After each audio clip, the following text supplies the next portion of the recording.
आधीने आरवच्या फोनकडे पाहिले, ज्यावर रागिणीचा कॉल येत होता. रागिणीचा नंबर पाहून आधी हसला आणि म्हणाला, वाट पहा रागिणी, पण मी आरवला तिथे येऊ देणार नाही, कारण मी तुला चांगलं ओळखतो. कबीरच्या गैरहजेरीत तू कोणत्याही हेतूशिवाय आरवला बोलवलेले नाही. तू काहीतरी प्लॅन केलाच असेल, पण आता मी तुला आरवच्या भावनांशी खेळू देणार नाही आणि त्याला अडचणीत येऊ देणार नाही, असं म्हणत आधीने आरवचा फोन खिशात ठेवला आणि दोघांची रिहर्सल बघू लागला. यावेळीसुद्धा आरवने रागिणीचा कॉल रिसीव्ह केला नाही. तेव्हा रागिणी रागाने म्हणाली, हे तू चांगलं केलं नाहीस आरव, पण काही हरकत नाही. आज नाही तर उद्या तुला मला भेटावंच लागेल. असं म्हणत रागिणी तिथून उठू लागली आणि मग तिचा फोन वाजू लागला.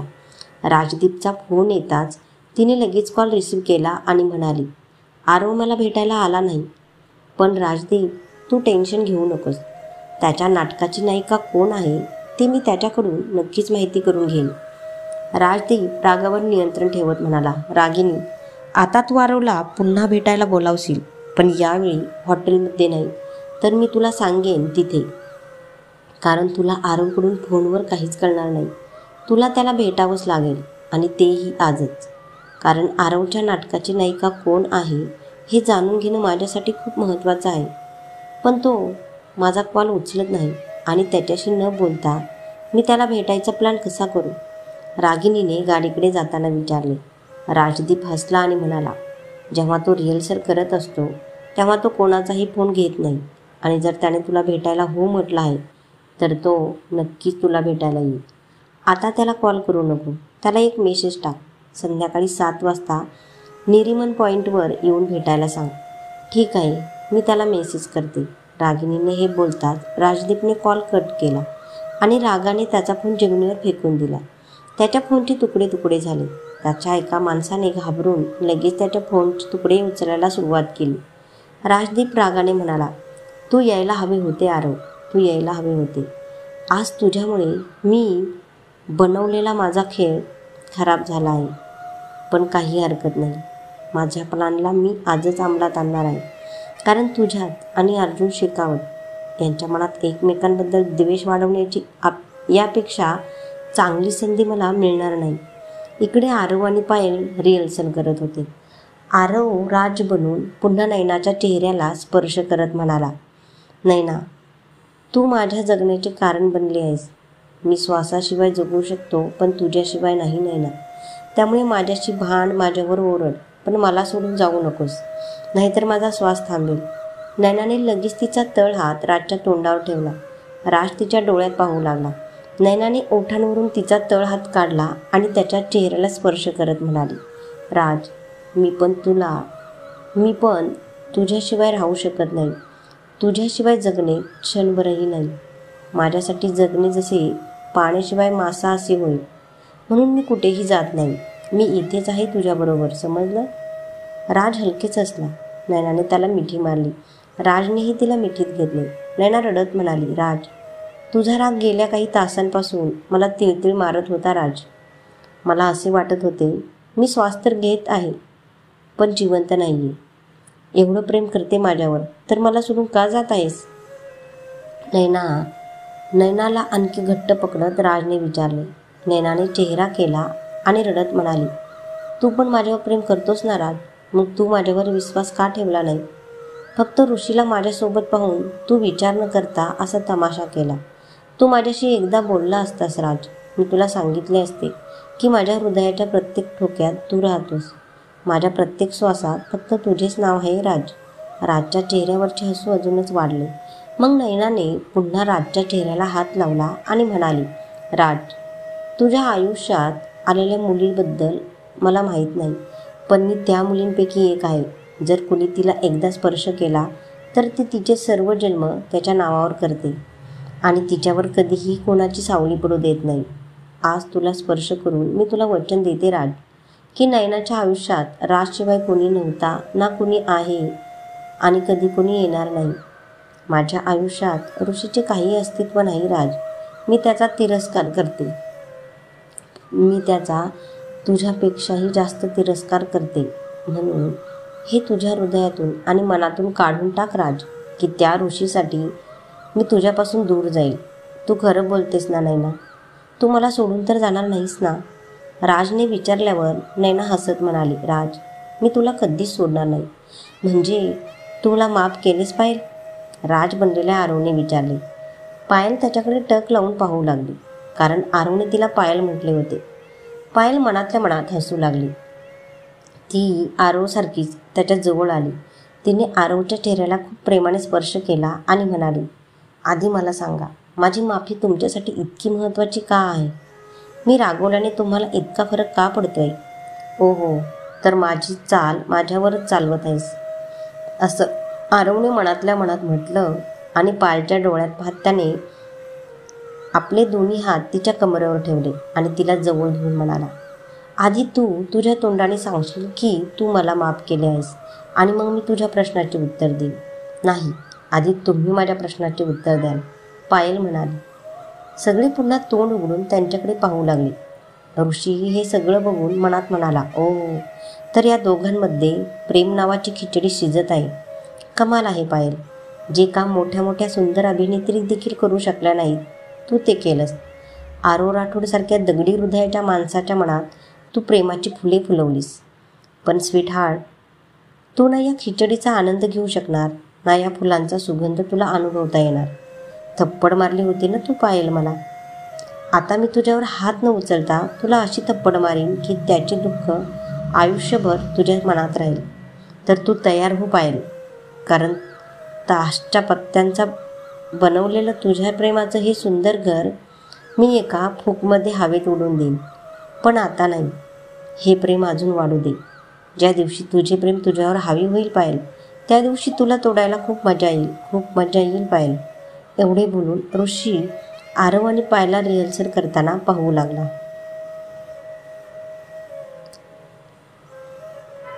आरव आणि पायल चेहऱ्यावर हलके असून घेऊन एकमेकांकडे बघत होते. पायलने पुन्हा विचारले, तुम्ही माझ्या प्रश्नाचे उत्तर दिले नाही. आरव काहीतरी बोलणार इतक्यात त्याची नजर समोरच्या भिंतीवरच्या खांबावर पडली. घड्याळात 2 वाजणार होते. ओह शिट, पायलची माफी मागायच्या नादात मी हे विसरलो की मला रागिणीला भेटायला जायचे होते. आरव मनातल्या मनात हे बोलल्यावर पायलपासून दूर होऊन पळत पळत तो आधीजवळ आला आणि म्हणाला, आधी माझा फोन दे पटकन. घड्याळाकडे बघत आधीने आरवला फोन दिला. फोन चेक करत आरव तिथून निघून गेला. तो निघून जाताच आधी हसत पायलकडे आला आणि म्हणाला, थँक्स पायल. पायल हसली. आधीने तिच्या डोक्यावर हात ठेवला आणि सूरजला म्हणाला, सूरज, ब्रेकची अनाऊन्समेंट कर.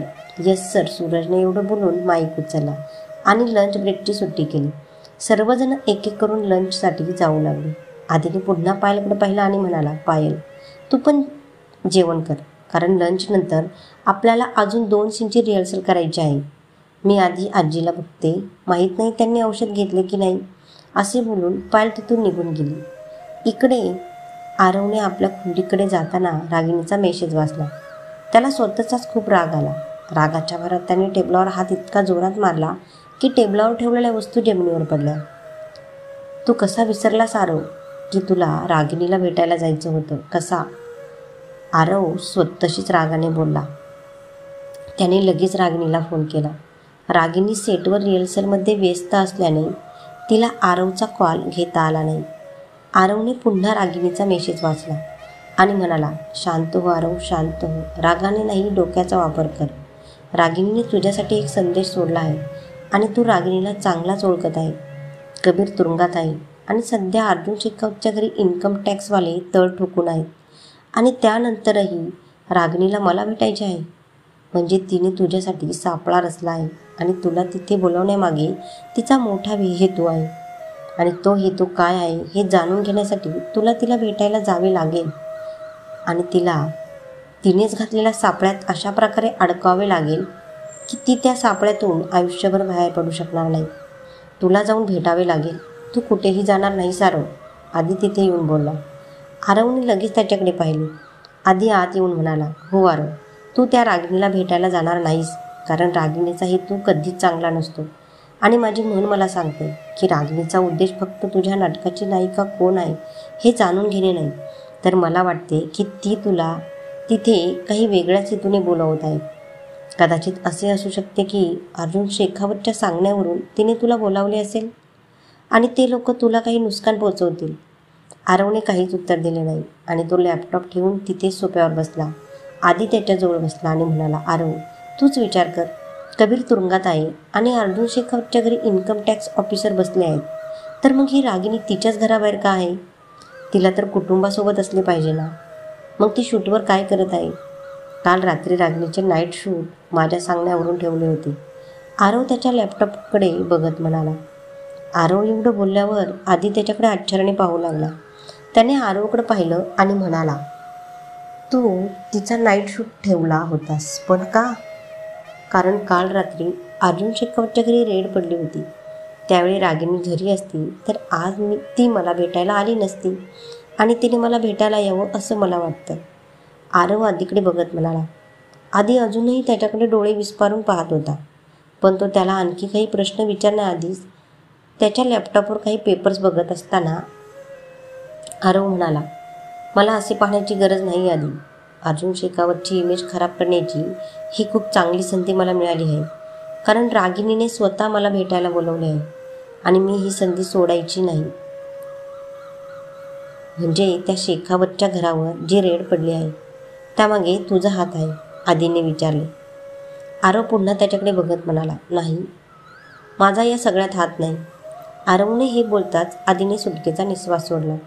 तेव्हा आरव लॅपटॉपकडे बघत म्हणाला, पण पूर्णच्या पूर्ण मी नक्कीच आहे. आधी आश्चर्याने आरवकडे बघत उभा राहिला. त्याच्याकडे न पाहता आरवने त्याचा हात धरला आणि त्याला जवळ बसवले आणि म्हणाला, हे बघ आधी.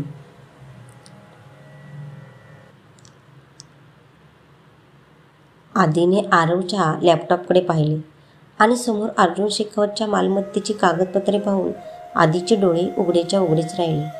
आरव आधीकडे हसत हसत पाहत म्हणाला, शेखावत व्हिलामध्ये सध्या काय चालले आहे? माझ्याकडे क्षणाक्षणाची अपडेट आहे. आधी माझे सर्वात मोठे उद्दिष्ट हे पेपर्स मिळवण्याचे होते, कारण त्यांच्याशिवाय मी शेखावत साम्राज्य माझ्या मुठीत करू शकलो नसतो. पण आज माझे उद्दिष्ट पूर्ण झाले आहे आणि आता मला माझे पुढील उद्दिष्ट पूर्ण करता यावे म्हणून मला रागिनीला भेटायला जायचे आहे. आरव, तू हा जो खेळ खेळत आहेस त्याचे परिणाम खूप धोकादायक असू शकतात. आत्तापर्यंत अर्जुन शेखावतला माहीत नव्हते की तू त्याचा पाया आतून पोकळ करतो आहेस, पण आता हे सर्व तू करणार आहेस.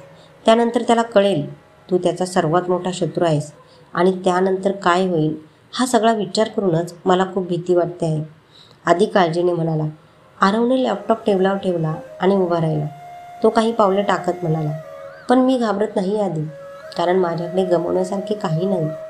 माझे सर्व काही त्या अर्जुन शेखावतने हिसकावून घेतले आहे.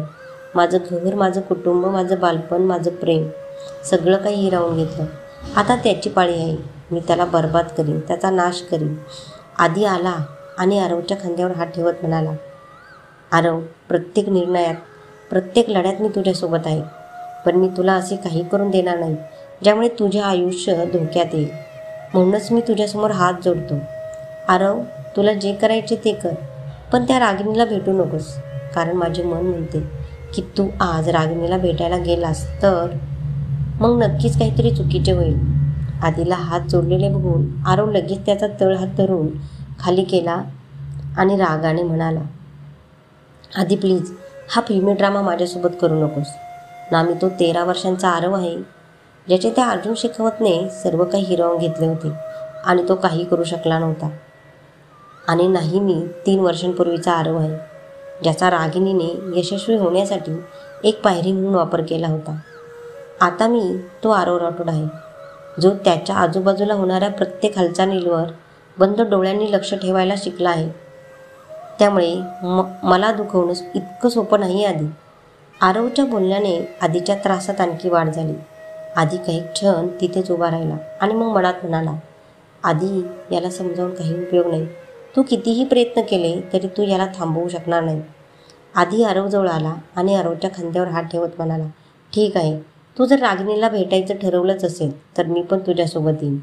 अजिबात नाही, रागिनीला भेटायला मी एकटा जाणार आहे. तू माझ्यासोबत येणार नाहीस आणि आजीलाही काही सांगणार नाहीस. आरव असं बोलताच आधी रागाने म्हणाला, मी तुझा नोकर नाही आहे जे तू मला नेहमी ऑर्डर देत राहतोस. मी तुझा मित्र आहे, म्हणूनच मी तुझ्यासोबत येणार आहे, समजलं तुला? आरवने क्षणभर विचार केला आणि म्हणाला, ठीक आहे, पण आता आपण जाऊन जेवूया का? कारण मला खूप भूक लागली आहे. आधीने हळूच होकार दिल्यावर आरवने त्याच्या गळ्यात हात घातला आणि हसत हसत म्हणाला, चल. आधी त्याच्याबरोबर चालत आरवकडे बघत मनात म्हणाला, इतक्या सहजासहजी मला सोबत घेऊन जायला हा कसा काय तयार झाला? याच्या डोक्यात नक्कीच काहीतरी चालू आहे. आधी हा तुला फसवणार आहे. मला काहीतरी वेगळा विचार करावा लागेल. इकडे पायल टेरेसवर पोचली तर तिथे आरवने आपल्या स्टाफसाठी कॅफे एरिया बनवला होता. पायलने आजूबाजूला पाहिलं आणि मनात म्हणाली, तसे मिस्टर आकडू राठोड सगळ्यांना दाखवतात तितके वाईट माणूस नाही. त्यांच्या स्टाफची खूप काळजी घेतात. पायल, तू तिथे का थांबलीस? ये ना आमच्याबरोबर जेवायला. पायलला पाहता श्रुती म्हणाली. पायलने हसून होकार दिला आणि स्वतःसाठी प्लेट्स घ्यायला लागली. तेवढ्यात एक मुलगा तिच्याजवळ आला आणि म्हणाला, मॅडम, तुम्हाला जर मॅगी खायची असेल तर मी आत्ता बनवून देतो. त्या मुलाने हे बोलताच पायल त्याच्याकडे आश्चर्याने पाहू लागली. पाठीमागे खुर्चीवर बसून जेवण करत असलेल्या ऋषीला हे ऐकून तो पायलकडे पाहू लागला आणि तो मुलगा पुन्हा म्हणाला, आरव सरांची ऑर्डर आहे की तुम्हाला जे आवडेल ते लगेच आम्ही तुमच्यासाठी बनवून द्यावे. पायल त्याचे बोलणे ऐकून विचारात पडली. ऋषीचे हे सगळं ऐकून चमच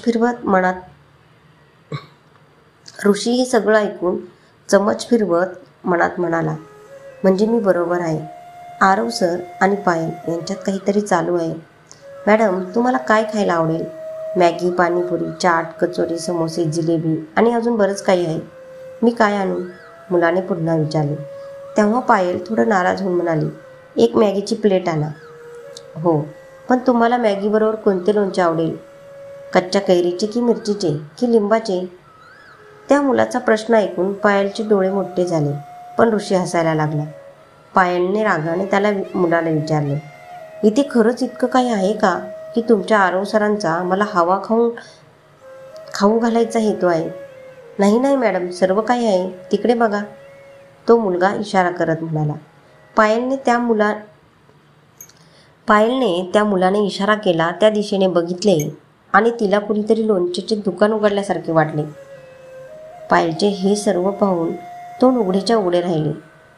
आरवचा बाकीचा स्टाफ हे सगळं पाहून पायलकडे डोळे फाडून पाहत होता. सगळ्यांचे चेहरे पाहून पायल अस्वस्थ झाली. तिला खूप राग येत होता, पण तिने आपला राग नियंत्रित केला आणि म्हणाली, मला मॅगी खायची नाही, माझ्यासाठी तेच आणा जे बाकी सगळे खातात. हो ठीक आहे, असे म्हणत तो मुलगा तिथून निघून गेला. पण हे ऐकून ऋषीने ठसका लागल्याचे नाटक केले. पायलने लगेच वळून त्याच्याकडे पाहिले. ऋषीनेही पायलकडे पाहिलं आणि पाण्याचा ग्लास उचलला आणि पाणी पिताना म्हणाला, आय एम सॉरी, जेवणात लाल मिरची आली होती. पायल काहीच बोलली नाही. ती नुसतीच त्याच्याकडे पाहत श्रुतीकडे जाऊ लागली. आरव सर माझ्याबद्दल एवढा विचार का करत आहेत? आधी तो सीन बदलणे, मग माझ्या आवडीची साडी, मग माझी माफी मागण्यासाठी त्या सीनची रिहर्सल करणे आणि आता हे सर्व इथे माझ्यासाठी केले आहे. आरव सर शेवटी हे सर्व माझ्यासाठी का करत आहेत? का? हा सगळा विचार करत पायल श्रुतीजवळ येऊन बसली. पायलचा अस्वस्थ चेहरा पाहून श्रुती हसत म्हणाली, पायल, आरव सर फक्त वरवर कठोर आहेत, पण आतून ते तितके सॉफ्ट आहेत. ते नेहमीच आपल्या स्टाफची भरपूर काळजी घेतात. इथे फक्त तूच नाही जिच्या आवडीचा त्यांनी विचार केला आहे, तर इथे सर्व स्टाफच्या आवडीचा ते विचार करतात. इथे प्रत्येकाला आपापल्या आवडीच्या गोष्टी मिळतात. त्यामुळे तुला एवढा विचार करण्याची गरज नाही पायल. आता शांतपणे जेवण कर, कारण आजचा दिवस खूप चांगला आहे. आम्ही 2 सीन ओके केले आहेत आणि मला वाटते की आजचे उरलेले 2 सीन देखील आपण खूप चांगले करू, हो ना? पायलने हसत होकारार्थी मान हलवली आणि मनात म्हणाली, पायल, तू पण ना काही विचार करत असते. आरव सर हे सर्व तुझ्यासाठी नाही, तर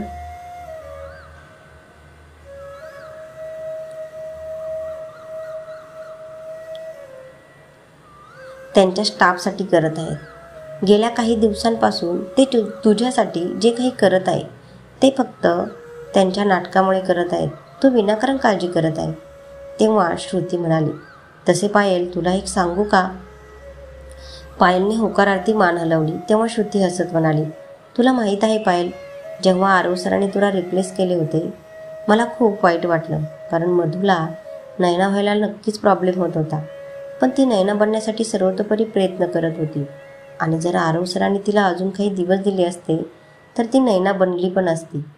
पण अफसोस की आमच्याकडे खरंच वेळ नव्हता. पण मग सरांनी तुला मधूची जागी रिप्लेस केले. मला खूप राग आला होता हा विचार करून की कसली फ्रेंड आहेस तू, जिने आपल्याच मैत्रिणीकडून तिचं नाटक हिसकावून घेतलं. पण तुझा अभिनय बघून आरव सरांनी तुला या नाटकात घेऊन योग्य निर्णय घेतला आहे असं वाटतं. तुझ्यापेक्षा चांगली नैना कोणी होऊच शकली नसती. मधूने कितीही प्रयत्न केले असते तरी तिच्या चेहऱ्यावर तुझ्यासारखे एक्सप्रेशन कधीच दिसले नसते. आणि आरव सरांसोबतची तुझी केमिस्ट्री तर कमालीचीच आहे. तुम्हा दोघांकडे पाहून असे वाटते की तुम्ही दोघे आरव आणि पायल नसून राज आणि नैना आहात. तुम्हा दोघांनी राज आणि नैनाची पात्रे जिवंत केली आहेत. श्रुती, मला खरंच मधूचे स्वप्न हिरावून घ्यायचे नव्हते, पण परिस्थिती अशी होती की मला या नाटकाला हो म्हणावे लागले. पायल उदास होऊन बोलली. श्रुतीने हसून तिचा हात धरला आणि म्हणाली, तुला अपराधी वाटून घ्यायची काही गरज नाही पायल. मी आरव सरांसोबत खूप वर्षांपासून काम करत आहे, त्यामुळे मी त्यांना चांगले ओळखते. जर ते त्यांच्या जिद्दीला पेटले तर ते कोणालाही त्यांच्यापुढे झुकण्यास भाग पाडतात आणि त्यांना त्यांच्या कामाशी तडजोड करणे कधीही आवडत नाही. हेही मला माहीत आहे. म्हणूनच त्यांना ज्या दिवशी त्यांच्या नाटकाची नैना दिसली त्यांनी तुझ्यासोबत काय केले असेल आणि तुला या नाटकात काम करण्यासाठी त्यांनी कसे तयार केले असेल मला याची कल्पना आहे. पायल तिच्याकडे टक लावून पाहू लागली. पायलचा चेहरा पाहून श्रुती पुन्हा म्हणाली, पायल, आरव सरांनी तुला या नाटकात काम करायला कसे तयार केले मला ते माहीत नाही, पण मला हे नक्की माहीत आहे की तुला दुखवण्याचा त्यांचा अजिबात हेतू असणार नाही. आरव सर हे खूप चांगले व्यक्ती आहेत पायल. ते कधीही कोणाचेही नुकसान करत नाहीत. आणि मला माहीत आहे की जर त्यांनी मधूला या नाटकातून बाहेर केले असले तरी तिच्यासाठी अनेक नवीन दरवाजे उघडले असतील. श्रुती, तू हे सगळं मला का सांगत आहेस, पायलने विचारलं. श्रुतीच्या चेहऱ्यावर हसू उमटलं. एक घास घेत ती म्हणाली, कारण तू त्यांच्यासोबत काम करताना अनकम्फर्टेबल फील करू नये. जो सीन तू करू शकत नाही पायल, तो या नाटकाचा सगळ्यात महत्त्वाचा सीन आहे आणि लाईव्ह नाटकादरम्यान तो सीन परफेक्ट होणे खूप गरजेचं आहे. त्यामुळे तू आरव सरांसोबत इंटिमेट सीन करताना घाबरून जाण्याची गरज नाही. तू हा सीन न भीता आरव सरांसोबत बिनदिक्कत करू शकते, जसे आज तू त्यांच्यासोबत सीन केले. तेव्हाच एका मुलाने पायलसाठीही जेवण आणले. पायलने तिची प्लेट घेतली आणि हसत म्हणाली, श्रुती, मी इतके दिवस आरव सरांसोबत काम करत आहे, त्यामुळे आता मी त्यांना ओळखायला आणि समजून घ्यायला सुरुवात केली आहे. मला हे देखील कळले आहे की आरव सर वाईट नाहीत, तर कधीकधी त्यांचा राग त्यांच्यावर हावी होतो आणि रागाच्या भरात ते चुका करतात. श्रुती, मला आरव सरांची भीती वाटत नाही आणि म्हणूनच आज काहीही झाले तरी चालेल या निर्धाराने मी रिहर्सल हॉलमध्ये आले होते. मी तो सीन एका वेळेस ओके केला असता, पण आरव सरांनी तो सीन होल्ड करून ठेवला होता. पण मी वचन देते की जेव्हाही आम्ही त्या सीनची रिहर्सल करू तेव्हा मी पूर्ण आत्मविश्वासाने तो ओके करेन. ठीक आहे, चल पटकन खाऊ आणि मग छान कॉफी घेऊ, ठीक आहे, श्रुतीने विचारले. पायलने हसून होकार दिला आणि जेवायला सुरुवात केली. पण जेवतानाही ती आरवचाच विचार करत होती. आरवच्या माफी मागण्याच्या पद्धतीनं तिच्या चेहऱ्यावर हसू आलं. इकडे शेखावत व्हिलामध्ये अजूनही शोध सुरू होता. घराच्या कानाकोपऱ्यातून पैसा, सोने, चांदी बाहेर येत होते. साधना काहीही न बोलता अर्जुनकडे एकटक पाहत होती. अर्जुनही चिंतेत बसून हे सर्व पाहत होता. साधना त्याच्याकडे टक लावून पाहत असताना तो तिला काहीतरी बोलणार होता, पण साधना रागाने उठली आणि निघून गेली. ती तिच्या खोलीत जात असताना अर्जुनने तिचा हात धरला आणि म्हणाला, साधना ऐक. काय ऐकू, साधनाने हात झटकत विचारले. अर्जुनने पुन्हा काही बोलण्याचा प्रयत्न केला तेव्हा साधना रागाने म्हणाली, आता हे सर्व तुमचे नाही असे अजिबात म्हणू नका. अर्जुनने साधनाचा हात पकडून तिला खोलीत आणले. साधनाने तिचा हात सोडला तेव्हा अर्जुनने तिचे दोन्ही हात धरले आणि म्हणाला, हो, हे सर्व आमचेच आहे, पण तुला इतका राग का येतोय? चित्रपट सृष्टीतील काळ्या पैशांची लेनदेन होत असते साधना.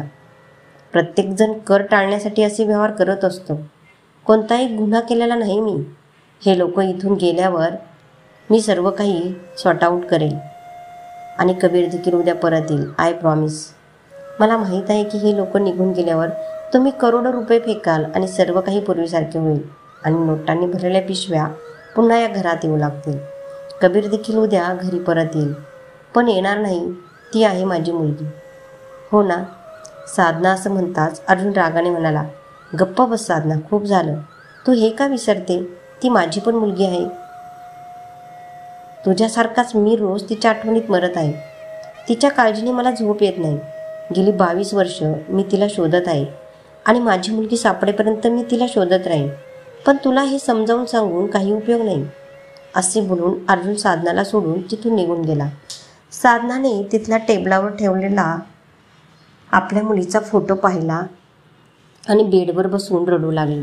अर्जुनही लिव्हिंग रूमकडे जाताना म्हणाला, साधना, मला समजत नाही की मी तुला कसे समजावून सांगू की मलाही आमच्या मुलीची तुझ्या इतकीच काळजी आहे. तुझ्याप्रमाणेच मीही तिची एक झलक पाहण्यासाठी आतुर आहे. मीही देवाकडे रोज प्रार्थना करतो की त्याने आमची मुलगी आमच्याकडे परत करावी आणि त्या बदल्यात त्याने आमचे सर्व काही हिरावून घेतले तरी मला त्याचे काही दुःख होणार नाही. इकडे आरव आणि आदी पुन्हा रिहर्सल हॉलमध्ये पोचल्यावर तिथले सगळे पुढच्या सीनच्या रिहर्सलच्या तयारीला लागले. पायल हातात पेपर घेऊन चालत असताना डायलॉग वाचत होती. तिला एकटीला पाहताच आरव तिच्याजवळ आला.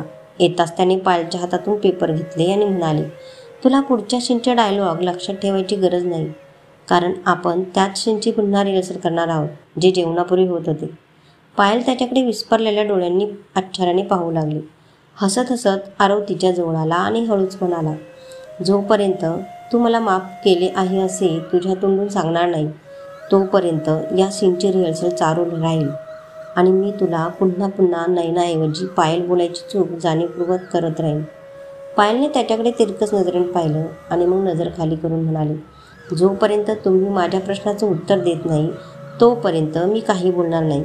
हो हो, तर आता तू आरव राठोडसमोर अटी ठेवणार? आरवने पायलच्या झुकलेल्या पापण्यांकडे बघत विचारले. पायलच्या चेहऱ्यावर हलकी हसू उमटली.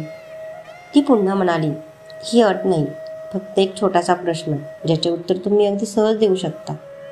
आणि मी सध्या तुझ्या प्रश्नाचं उत्तर देण्याच्या मनस्थितीत नाही असं म्हटलं तर? मग? आरवने हळूच विचारले. पायलने लगेच डोळे वर करून त्याच्याकडे बघितले आणि म्हणाली, मी सुद्धा यावेळी तुमच्या प्रश्नाचे उत्तर देण्याच्या मूडमध्ये नाही.